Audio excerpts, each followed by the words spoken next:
harm, how do you say, harm breaking, anyway. Bullying, yeah, I mean, there's a lot bullying. You're being very diplomatic, I have to say, in the way you're describing it. Where scale is now a tool to exert dominance through corporate influence, through capital power. In the corporate world, you see how China and the US are supporting their companies in the AI, in finance, oil and gas, in renewable to have their power.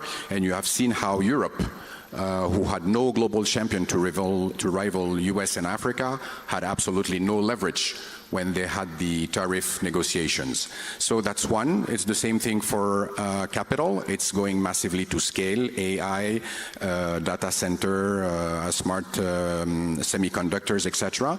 So this one movement, so basically shifting the scale used as dominance. And the second thing, which is very important, is that the world is in a constant stage of crisis. Every time comes up a crisis. So it started with the climate change. So suddenly we as Africans could not finance our oil and gas project. Then COVID, then Ukraine, then Iran war, and every time Africa pays the price. It does. Every time. The continent is usually collateral damage for bad decisions being made elsewhere. Yeah, absolutely. So we pay the price, so we have two options now. Either we can't keep paying the price of other people's crisis, or we decide to build the scale we need to have leverage. So you've spoken about scale and you've made the argument that we're already starting to see signs of that, but we need to galvanize this even further. Where do you believe the private sector is falling short? And I just, mentioning these examples of, for example, South African businesses hitting roadblocks in Nigeria, or Moroccan financial sector coming up with regulatory roadblocks in West Africa. So I wonder what's going to break the mold, what's really going on. So if we accept the scale issue and the scale target for all of us, we have to do it with another mindset. And that's, I'm going to get to your corporate point of view. That's the purpose of this conference, we have to get in the mindset of shared ownership. That means building these scales, whether it's for corporates, whether it's for infrastructure, building it together with trust, with everybody in the room trying to trust each other. So in the corporate world, as I said, we've made many improvements. We have hundreds of national champions in this room. But if we want to get to scale, which is a requisite, we won't do it without opening our equity, I think personally that no company, African company, can go continental if its sole ownership stays national. It needs to open its capital to other African partners, whether it's a private individual, it's a private company, or more importantly, the world of institutional investment. That's the way it has been done in the West. If you look at the West, you look at the top 100 multinationals, do they have an owner? No. Maybe the most important shareholder is 7%. And now their owner is mostly institutional investor. They have some strategic persons that keep control. You look at Bernard Arnault, is one of the richest guy. He controls his company with 40%. And you have people who control their company with less than that. And they have access to a lot of money. And this money comes from institutional investment. We have $2 trillion in Africa under management. Pension fund, insurers, sovereign fund, all his money is here, but it cannot be directed where it should be. Yeah, that's a really interesting prospect. I mean, frankly, where's that money going? Where's it sitting? And why haven't we mobilized it? Let's talk about shared ownership a little bit more, because I really want you to dig into this and talk about the notion of still requiring foreign capital. I mean, frankly, I wonder if this is an Africa-related project where we're tapping into local capital available, or whether you believe there's a real big chance now that perceptions of risks have completely shifted, to leverage on foreign capital. First of all, what we mean by shared ownership is absolutely not nationalism. Africa, it's about Africans owning more of Africa's wealth. Foreign investment is required. The only thing is how you create and share value. A lot of international companies are here, have already started listed their companies. That's how you create value. You help African retail investor, African institutional investors get a part of the value that has been created by holding equity. So we need MSA, we need Orange, we need Schneider Electric, we need all these international companies that are a great creator of wealth. And by the way, the chairman of Schneider Electric is here in the room. That's a perfect example of what I was saying earlier. Schneider Electric is one of the most successful industrial company in the world. It's $40 billion with a presence in 100 countries, and it has no owner. And still, it's super successful. So it's better to have a smaller size of a huge pie than staying the way we are today. Okay, interesting. I mean, this is, you've painted a very ambitious picture in terms of leveraging multiple options here. But what do you think the main obstacles are between what you're describing and where we are today?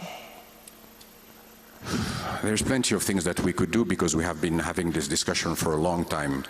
But I think there are three things that are very important. First, the CFTA is still a foundational element of the conversation. It's been 7 years.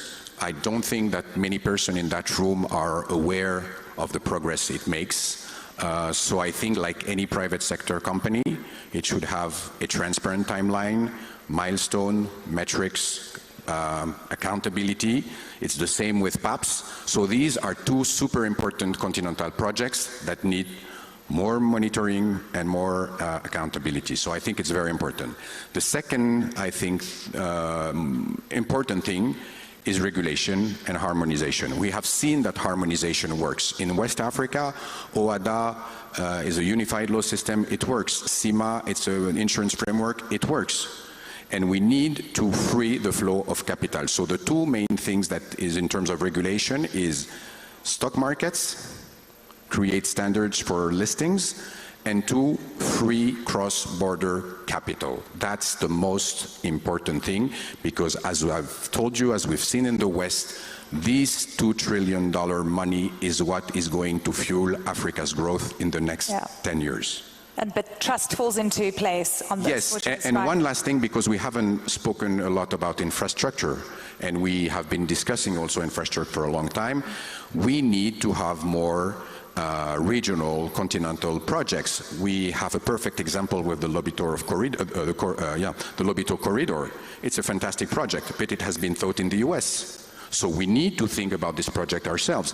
And I think there's an institution that has the mandate, the convening power, the balance sheet to do that, to create design, because our problem is not financing, it's a pipeline of project.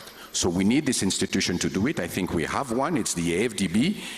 His president is here, Mr. Sidi Oulta, and I think I would be very happy if he gets rid for us of this obstacle.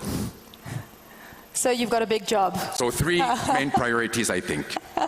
And I think they're easily doable. Yeah, he's agreeing, so hopefully we'll see some movement on that. I'm an outcomes person, so I'm hoping that we'll have some tangible outcomes, and not just signing of communiques, and not just signing of MOUs, right? Like actual tangible action, hopefully, that will come to the fore. On that note, Amir, I wonder what you want every participant to walk away with after this forum, given that the world has fundamentally changed, and you know, experts are saying it's never going to be the same again because of something that's happening far away from here. What do you want people to walk away with? I think the principal takeaway I would like, first of all, you have to understand that we're a Pan-African company. We have no nationality, so everything we do is Pan-African, so we don't have this trust issue. Everything we try to do from platform, from media, is for the sake of the development of Africa, for every country's development. So that's our mindset. And what we would like with this share mindship vision is that you all think that it's not a dream, that we can achieve it together, that we can build the leverage that Africa needs to be respected and needs to be growing, and that every decision that you can all make, heads of states, minister, CEOs by calling partners or other things, minister by making a regulatory change, we can all do this. It's just a series of decisions. It's not a vision, it's not a dream. We can make it happen within the next 10 years. Fantastic, Amir. Thank you so much. Round of applause for Amir Ben-Yamed. Thank you. You all have a big job ahead of you. Yes. So hopefully, yeah? You're telling me that I should go? No, I'm going to tell you to go, but I appreciate it. And honestly, just hearing you speak passionately about where we are right now and where we're going, I think everyone has a very big job over the next few days in terms of crafting their conversation. Absolutely, and I wish you all a great conference, and I thank again all the partners that are supporting the forum. That's thanks to you that this dynamic exists, and I wish you an excellent stay in Kigali and a great conference. Thank you. Thank you so much, Amir. Thank you so much. Thank you. Merci. Thank you so much. Okay, I'd like to help me welcome Jean-Guy Africa, the CEO of the Rwanda Development Board, for a few words. Please, sir, join us. Round of applause. Thank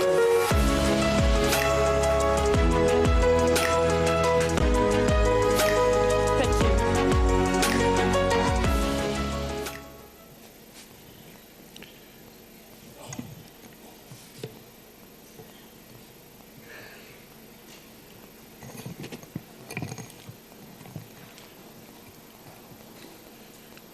Your Excellency Paul Kagame, President of the Republic of Rwanda, Your Excellencies, the heads of state and government present here today, Mr. Maktar Diop, Managing Director of IFC, Mr. Amir Ben-Yamed, CEO of Jeune Afrique Media Group, distinguished leaders from the public and private sectors, ladies and gentlemen, good morning. Ladies and gentlemen, good morning. On behalf of the government of Rwanda and the Rwanda Development Board, it is my pleasure to welcome you to Kigali for the Africa CEO Forum. We are honored to host you, heads of state, business leaders, investors, policymakers, entrepreneurs, and institutional partners representing more than 69 countries across Africa and beyond. The Africa CEO Forum has become more than an annual gathering. It has become a platform where Africa's public and private sector leaders come together to shape a common agenda for growth, investment, partnership, and execution. This year's theme, the scale imperative, why Africa must embrace shared ownership, captures the urgency of the moment. It reminds us that scale will not be achieved by governments, businesses, or investors acting in isolation, but through shared responsibility, shared risk, and shared execution.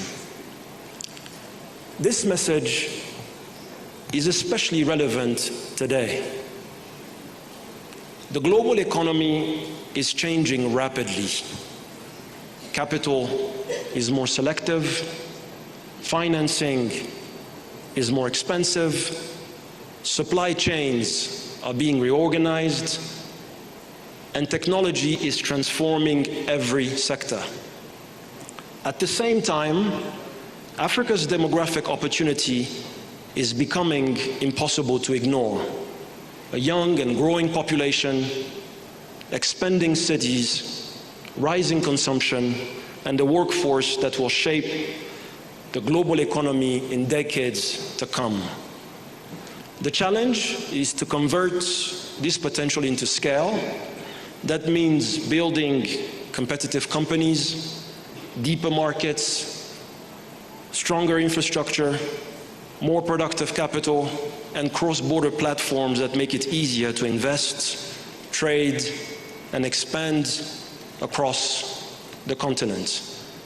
It also means government and the private sector working differently together.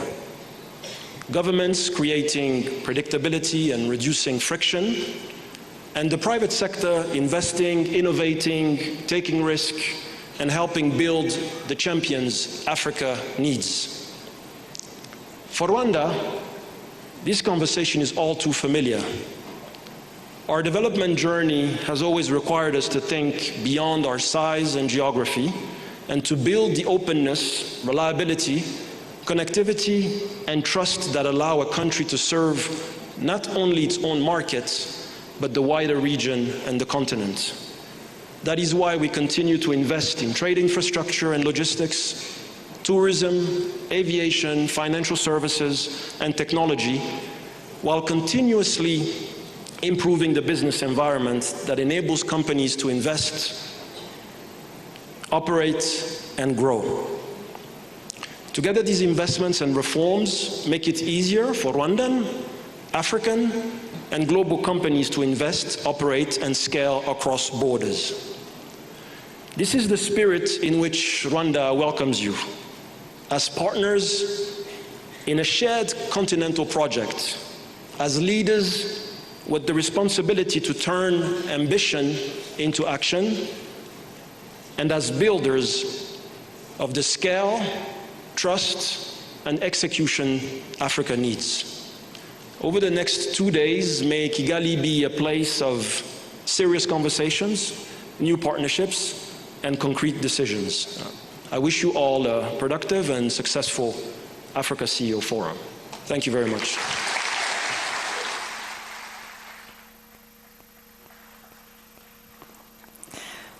A big round of applause for Jean-Guy Africa, the CEO of the Rwanda Development Board. I would like to now welcome Makhtar Diop, the Managing Director of the International Finance Corporation, for a few words. Makhtar, where are you? There you are. Good to see you. Lovely to see you.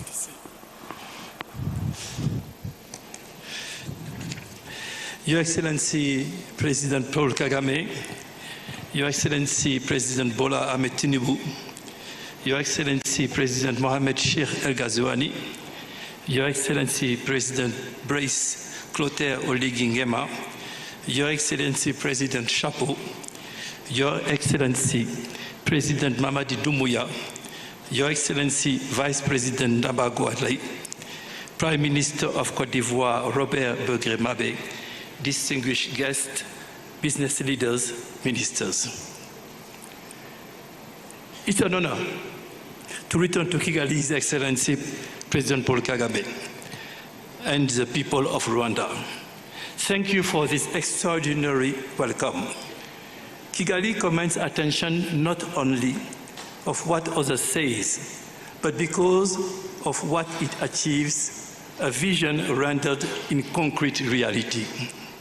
I would like to thank our co-hosts, Jeune Afrique and Hamid Ben Ahmed, for the work I've been doing together for the past years. If you allow me, I would like to recognize someone that I'm proud to call a long-standing brother, Sidi Ould Tah, President of the African Development Bank. Sidi.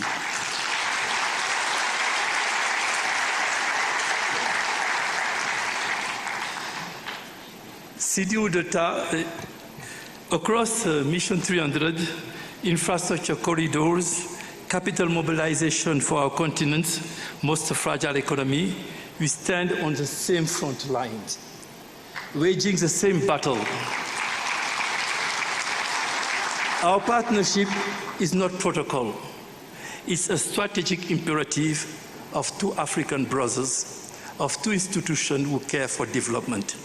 I'm honored, Sidi, to count you as a both partner and a brother in arms. Thank you. Shukran.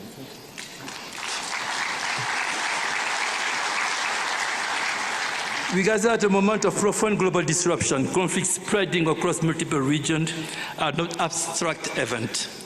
They strike our economies directly. Food costs are surging, foreign reserves depleted, debt escalating, capital withdrawing. These shocks underscore with an urgency impossible to dismiss one essential truth. There is no sustainable development without sound macroeconomic foundation. Resilience is not assembled during a crisis, it's forged before one arrives through fiscal discipline and all the instruments that we know. The nation best equipped to absorb today's shock are those who have the discipline to lay those foundations when conditions allowed. Yet, through all this turbulence, one reality has never been sharper. Emerging markets are no longer the margin of the global system. They are its engine. Sub-Saharan Africa represents 60% of the world population, under 25. Within a generation, 1 in 3 workers on this planet will be African, 1 out of 3. And we know the sources of jobs. 9 in 10 are generated by the private sector in developing countries. The question before us is therefore direct and pressing. Can we link African talent, its capital, its market into engines of employment and at which scale? World Bank President Ajebanga has anchored the World Bank Group strategy around 5 priorities. Those 5 priorities come from his consultation with the head of states. These 5 sectors are engines of structural transformation capable of absorbing the vast cohort of young people entering the labor force. These are equally the defining pillars of what IFC is doing in Africa. Let me just break it down quickly for you. Energy and infrastructure. No economy industrialized without dependable power. Through Mission 300, we are committed to bringing electricity to 300 million Africans through regional grids, mini-grids, off-grid systems, and with private capital at the center of it. We need integrated energy markets that keep the light on. These are also important for economic development. We need to accelerate the participation in transmission. This is the next frontier. We are seeing a lot of people investing in generation, but the private sector doesn't access investment in transmission, which will be critical. But we need to do it with all sorts of energy. And I would like to thank and once again congratulate Rwanda for taking the leadership in diversifying the source of energy for the continent, with including nuclear as an option for African countries. Thank you for the leadership, Mr. President. Agriculture, Africa holds 60% of the world untapped arable land. Global food demand will rise by 50% over the next 2 decades. Through AgriConnect, we are channeling private sector capital money into agriculture value chain, and this from input to processing through a logistic and market access. When agriculture shifts from subsistence production to integrated chains, it generates unemployment throughout the value chain, anchor natural economies, and feed downstream industries. The goal is income resilience and job at scale. Let me turn about something which is important because it's shaped a lot of our economic history in the continent. Corridors and connectivity. Africa corridors were largely built during the colonial period for a single objective: extract commodities and move them to the coast and transform with no industrial dividend for local populations. That logic must be buried. The Lopito Corridor, Simandu, this initiative carry a different vision. A corridor that carries raw or generates handling work. A corridor that carries processed steel, manufactured goods, generate industry, transport agricultural product, transform agricultural product is development. This section is important. It's a decision, and we need to build on it. Corridors are not only to export raw material for Africa. They are here to create jobs and make our economy more resilient. Healthcare, human capital, and skill. Investing in health means investing in the most elemental input of any economy. Africa's health systems are underfunded and heavily reliant on imports. The private sector has a transformative part to play. Community clinics, telemedicine, local pharmaceutical production. If I want to be frank, something we do not say enough is that a healthy workforce is only as productive as a skilled workforce. And I remember vividly during the crisis of COVID, our President Kagame gathered the leadership here to ensure that there is independence in the production of vaccine needed for our population. Thank you for all the leaders here who have been showing that Africa can take things in their hand when they need to have it. But I would like to say something about vocational and technical education. These are essential elements to development as well as digital literacy and entrepreneurship. These are the foundation, I would say the infrastructure of human capital and must command the same urgency as road and power lines. Let's talk now about something which is important also, critical mineral and value-added manufacturing and small AI. Africa cannot continue shipping raw materials only to repurchase them as finished goods at a premium. Cobalt, lithium, manganese, graphite, Africa critical mineral situates this continent at the center of the global energy transition. Our collective obligation is to ensure that strategic position yields local wealth and industrial employment, not merely extractive income. This is a matter of sovereignty. But the conclusion, the discussion on critical mineral may be joined by a discussion on artificial intelligence. What I call small AI, precision, context-specific application built to address concrete African realities.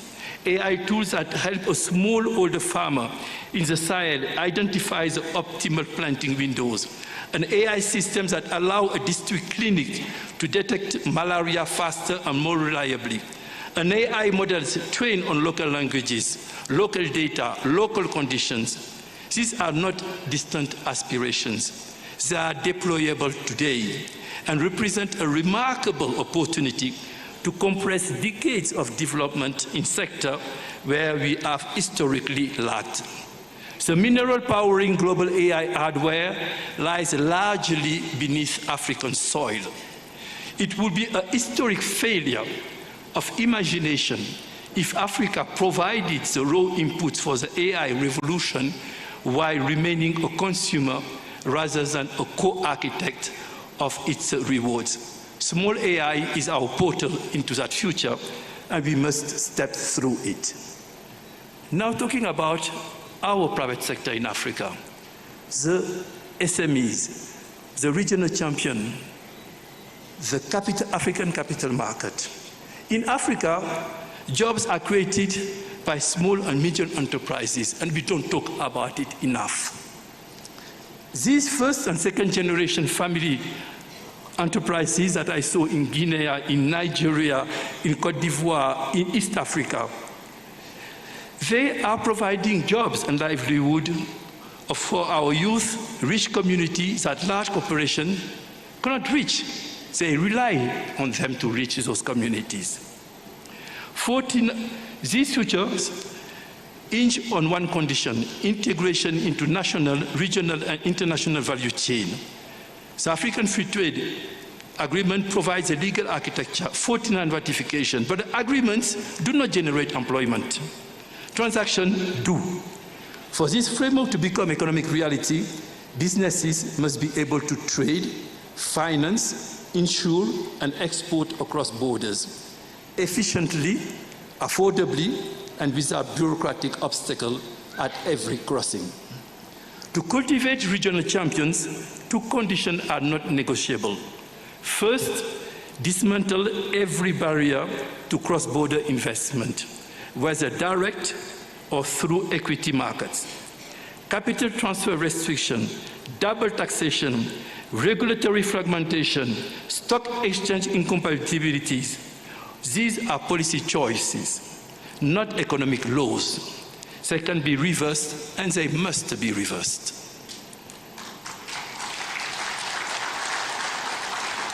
Second, Africa's great national enterprises must open their ownership to African savings, African pension funds, Sovereign wealth funds administer hundreds of billions of dollars.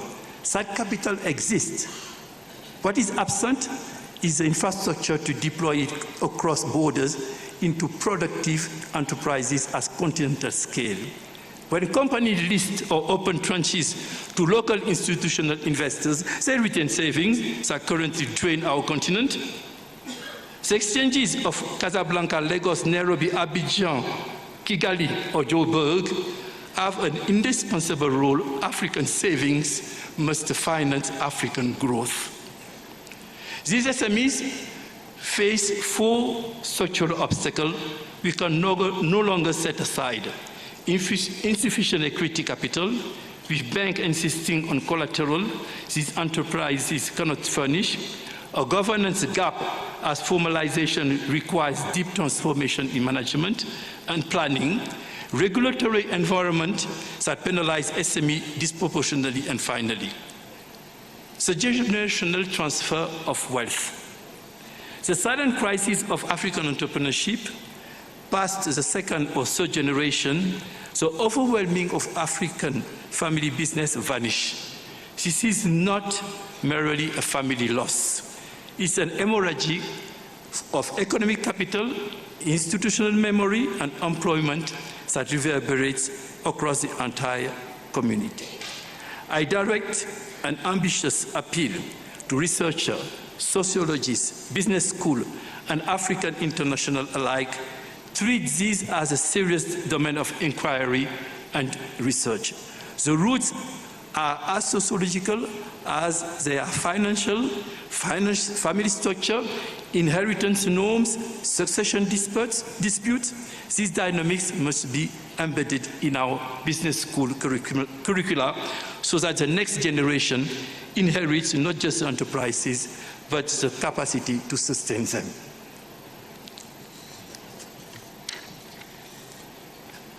I want to say that our institution, IFC, will be transforming. We will be increasing our ability to mobilize international capital and domestic capital to address all these challenges. And the local champion for us are at the heart of our initiative. We have mobilized and invested $14 billion in 2025 in Africa, and we will continue doing that and accelerate that path. So now, let me conclude by saying the following. The talent is here, the capital exists, the ambition in this room is undeniable. What has been missing is execution at scale. The kind of scale that turns energy into factories, factories into jobs, and local enterprises into continental champions. This decade must be the one where Africa stops exporting its potential and starts delivering its performance. I need 3 things. First, commitment and concrete. Not a letter of intent, not another memorandum that collects dust in a drawer, an investment decision, a structured partnership, a first disbursement before the year is out. The time for deliberation is behind us. The time of action is now.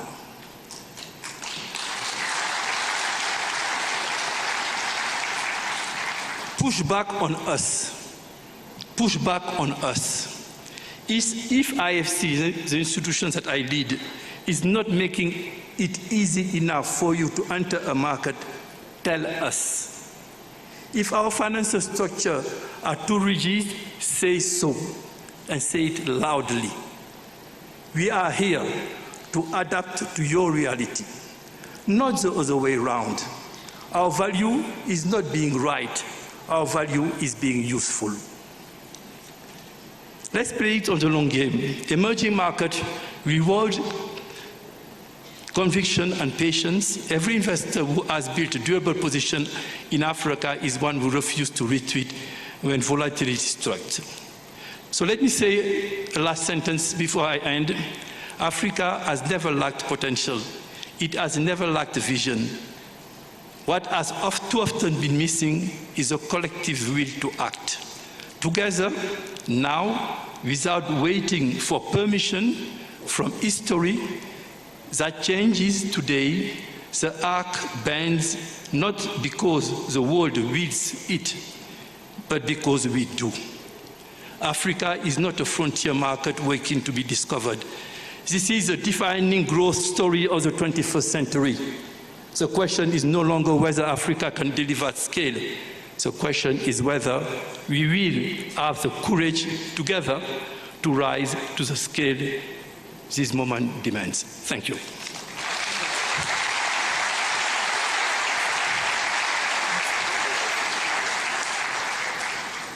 Thank you so much, Maktar. And I have to say, engaging with you through these years, and a lot of the people that I interview and companies that I interview, the big realization is that without the IFC's support, a lot of the projects that we see on the continent would not have happened.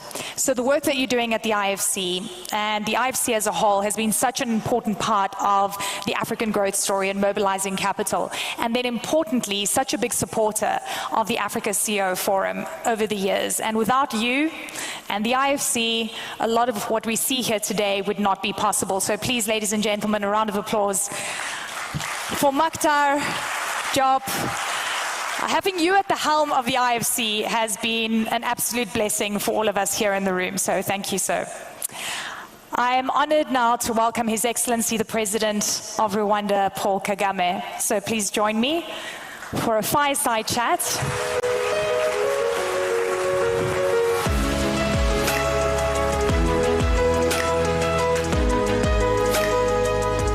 Mr. President, an honor.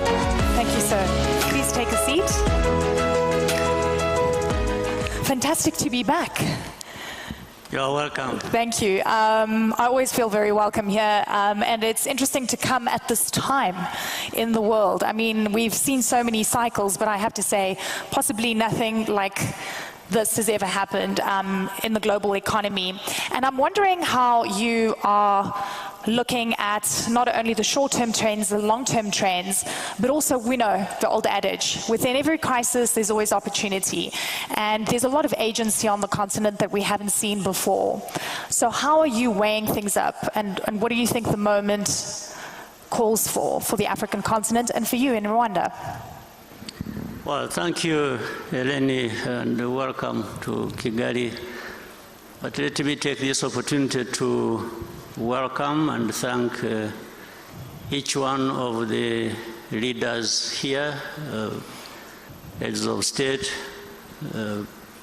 vice presidents, prime ministers, senior executives of different industries. I want to welcome you to Kigali and thank you very much for honoring our invitation and being here with us. Of course, I want to thank Amir and his team, Jeune Afrique, for having thought of this idea to bring people together in this manner that has been operational for a number of years. I want to appreciate the work they are doing, and also the comments Amir made earlier, which really encapsulate all that we need to say and maybe based on to do a number of things. So I thank you all for being here. Thank you very much. Now, back to the question. There will always be crises. I mean, we have had centuries of different things happening. We had slave trade, we had colonial times, then there are wars, then there are pandemics, then there are all kinds of things. They will happen all the time. We just, it's a matter of time, and there are these cycles that, so we are in a different cycle now that is driven geopolitically, and we have to contend with that. But that also for Africa keeps being a reminder of our position. Where do we stand in this global positioning? And we have had many people contribute ideas and very accurately educating us what we need to do and what we need to be thinking about. But we can't stay there. We need to learn from this. We need to shape what we are doing for ourselves, and action should lead us in the right direction and how to deal with these crises. So, but for Africa, let me say, we have to leverage our competitive advantage, and there are a number of them. So why is Africa always at a disadvantage? When you look back, you see where Africa has been lacking this or that. But really, why, when we have almost everything? If you look at in the area of green energy, and this continent is home to 60% of solar potential. 60% is home to that. Africa is home to that. Then if you look at the critical minerals that I talked about, all of them, or the majority, are on the continent for making batteries and so on and so forth. And different powers are fighting over that. But Africa, that has a lot of that, is silent or losing most of it cheaply to those who have the power and know what they want to do. Look at human capital. In terms of human capital, Africa has abundance of that.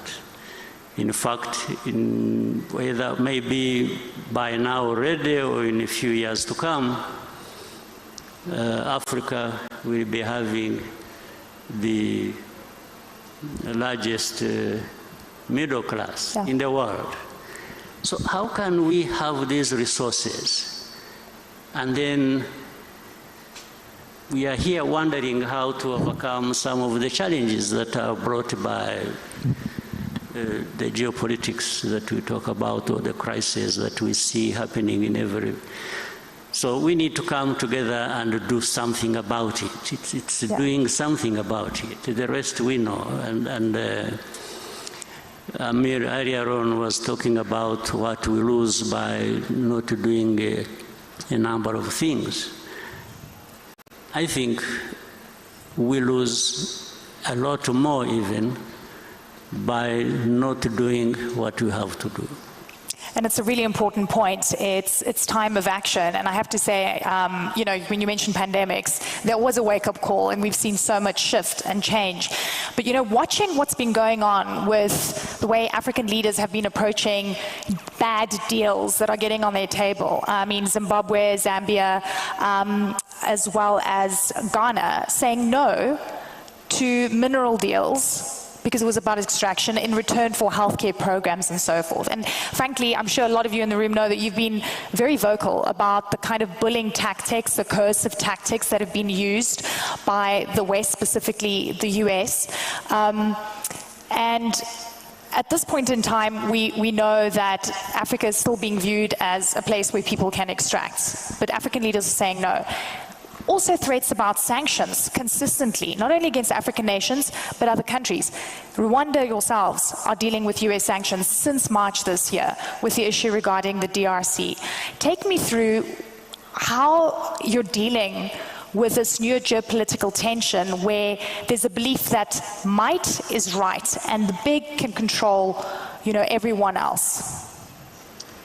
Well, it's a crisis in a sense, but brought about by the same thing. Africa not leveraging our capacity, our potential, our, energy of the people of our continent is just locked out there. And it's a situation where the powers that be are holding a whip in their hands. They're using a stick to beat up whoever they want to beat up in order to, they are no longer even hiding it. It's just in the open. It's like in the situation you're talking about, we have in the region of Congo and the other crises that also in a way involve Rwanda and other countries in our region.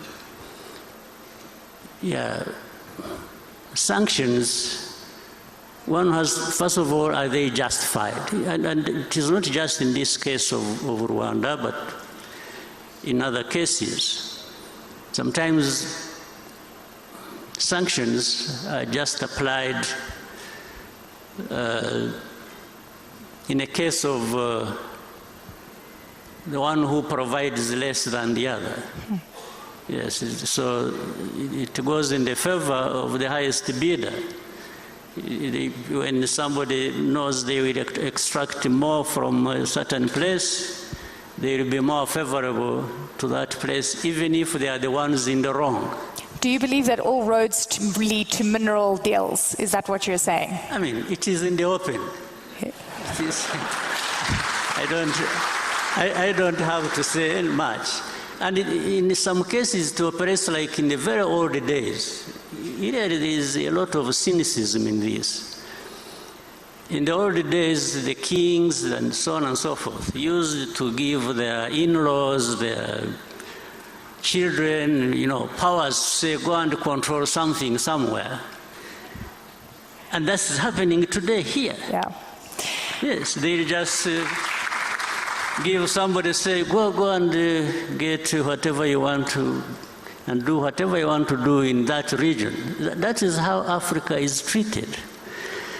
So these powers you see that come here lecturing people on democracy, human rights, and they are doing it with one arm, and the other, they are just taking away everything that people own. So, and this is what is critical. This is why Africa, leaders of Africa, some of whom are here, are brothers, and the CEOs and other Africans, I think we need to give ourselves value of some kind. We can't just be people who are waiting to be ripped off by somebody who is shrewd enough and has the power to come. No, we must be able to say no. And we've seen those no's. We've seen some of those. I mean, do you believe, sanctions are used, a coercive method to get countries to capitulate. Are you going to capitulate? I never capitulated in a war situation. This is not a bad situation as such. Well, it hurts, absolutely. Yeah. And that's what it is meant to do. It is meant, sanctions or different measures are meant to hurt people. So in a way we are hurt. But I think we would be hurt more by not doing what we are doing. So it's always, you make a calculation. Yes. So, and it is not so difficult to say no. In fact, it costs more to say yes to the wrong thing. Yeah. So we are here, but all these things come to pass in one form or another.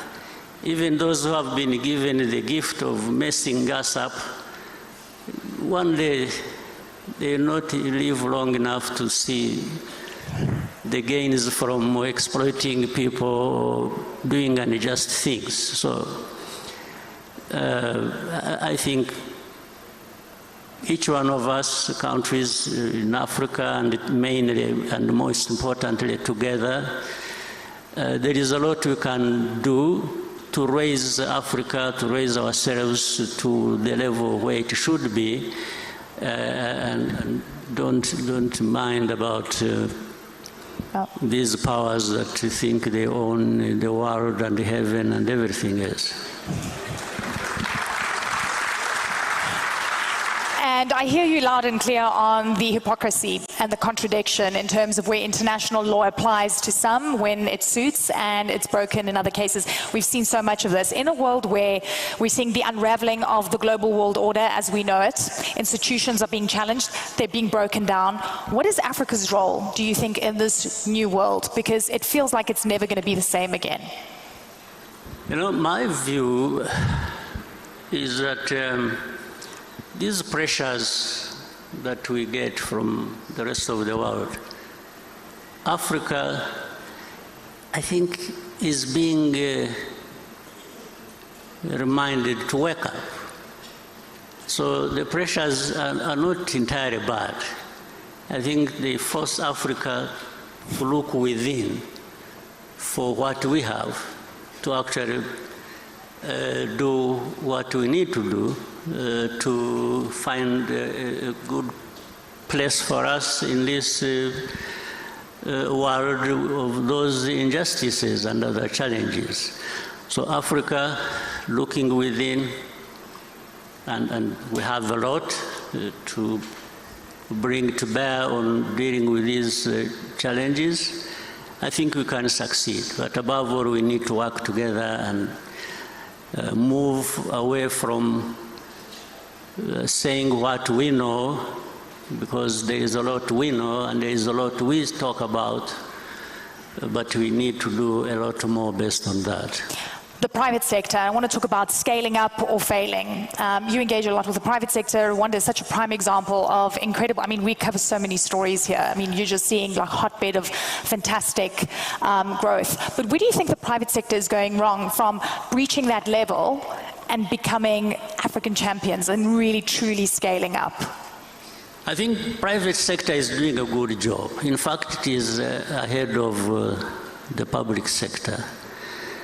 But we could be served much better by finding a way to bring close private sector and the public sector and benefiting each other as one, because that's what we are actually one when you look at the needs of the continent. And so I want to thank the private sector. The private sector, they are actually, to some level, hustlers.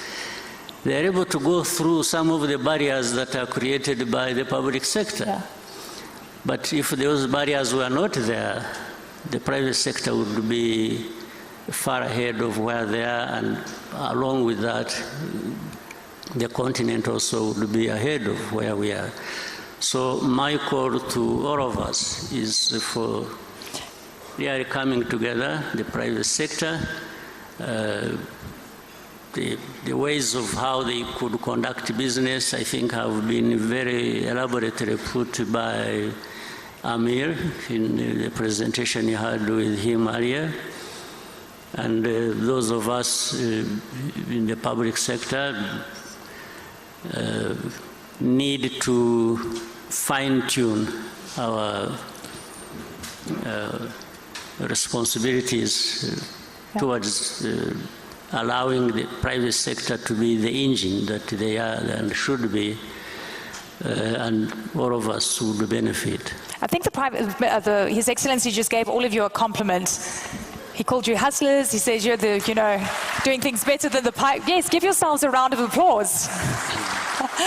Mr. President, you're so, so encouraging always. I've got one other question, and I want to talk about, when I wake up in the morning and I have to check, can you believe social media to get an understanding of what leaders are thinking? And a lot of the time, it lacks decorum. It's shocking. You guys know who I'm talking about, right? Yeah, I don't have to say it. What do you think of the way global leaders, the strongest leaders on this planet, are speaking right now? I'm sure do you wake up and check what people are saying, on social media? Do you get shocked? What shocked you the most? There's a lot. I have become immunized to shocks. So But the social media is very interesting. It brings equality in some sense of presentation of ideas and feelings, and it has really, media has been democratized. I think it is important. Everyone can express themselves and they will be heard. If you are wrong, there will be somebody to tell you, you say, no, no, no, that's not right. And when it is right, then people will say, wait a minute, I think there is a point here that we should be thinking about. So it has been so open that we have gone beyond having this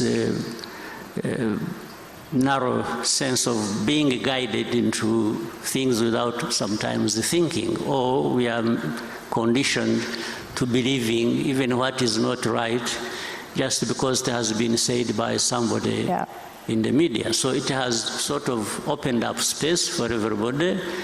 So some of us also follow, and it's up to any individual to scan and try and make a sense of what you've heard, you are seeing, and it is a good way. You receive criticism, you receive advice, and so it remains the responsibility of any individual to decide how they build on that and benefit. You didn't answer my question about the shock factor. Are you shocked by some of the things you see? I'm not, I said I've been immunized. Immunized, okay. I'm not shocked about I understand where the world we live in. Yeah, it's changed, right? It's completely different. Yeah, for the 30-something years of my life, in the last 30 years, if you look at, I think, we come to understand there will be things that would otherwise be shocking, but they don't shock because we have been there. That's true. Mr. President, final word. What do you want people to walk away with from this forum as we say goodbye? Well, always it's a good opportunity, but I want people to know that each one of the people in this room and beyond have something to contribute and to benefit from, benefit each other, and the continent has a lot that is not being put to good use, and it is up to us. It's not people from anywhere else to be able to raise ourselves to that level where we should be. Ladies and gentlemen, please help me thank His Excellency the President of Rwanda, Paul Kagame. What an honor to speak to you, sir. Thank you so much. Thank you very much. Thank you. Thank you. Thank you so much. Always inspirational, always insightful. And by now, a lot of you will know that I've been advocating for you guys to stay a couple more days. You need to go and see the gorillas. Has anybody done that? Okay, only like 4 of you? You need to book it right now. Ladies and gentlemen, there's going to be Africa CEO Forum ikaba imaze gutangizwa, aho mu ijambo rye Perezida Kagame no muri iki kiganiro amaze kugira yagaragaje ko ibibazo isi igenda ihura nabyo bikwiye gusigira isomo umugabane wa Afurika, ari naho umukuru w'igihugu yagaragaje ko Afurika igomba kubyaza umusaruro umutungo kamere ifite ndetse n'ingufu z'abari mu myaka yo gukora ari rwo rubyiruko, cyane ko ari bo benshi. Rero ko hano hakenewe guhuza imbaraga nk'umugabane. Umukuru w'igihugu kandi yagarutse ku gitutu giterwa n'amahanga ko gikwiye kwibutsa Afurika ko ariyo ikwiye guhagarara ihamye mu kwihangira ndetse no kwigira mu bikorwa byayo bitandukanye. Rero gahunda n'ibiganiro bya Tezo Rwanda birakomeza. Je nari Adams Kwizera.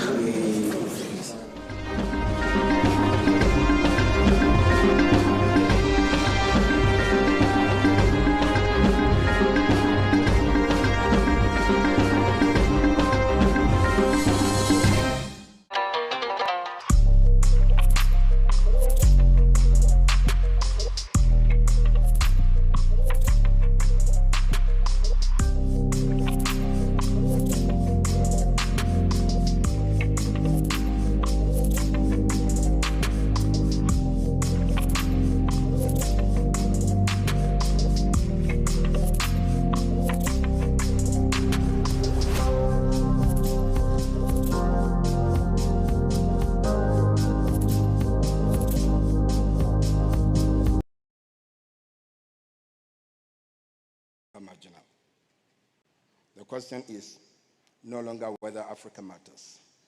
The question is whether Africa is ready to act at scale.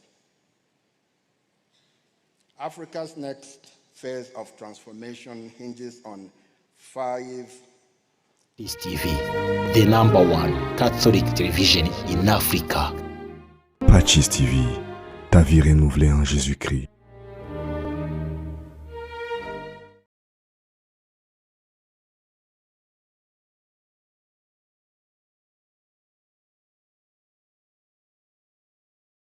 To unlock the full value of our resources and integration to unlock scale. Let me start with capital. Across the continent, institutional capital is expanding. Pension funds, sovereign wealth funds, insurance pools, and increasingly sophisticated private investment vehicles. Yet, infrastructure financing remains far below potential. The reality is clear. Africa is not short of capital. It is short of coordinated mobile capital deployed at scale. We must unlock cross-border capital flows, harmonize investment frameworks, strengthen project preparation, and expand risk-sharing mechanisms that attract both domestic and foreign. Deepening capital markets is equally critical. Cross-border listings, interoperable settlement systems, and expanded local currency trade are not merely technical reforms. They are strategic infrastructure. Financial independence begins with financial integration. But capital alone does not build economies. Policy determines whether capital becomes truly... PACIS TV, the #1 Catholic television in Africa. PACIS TV, ta vie renouvelée en Jésus-Christ.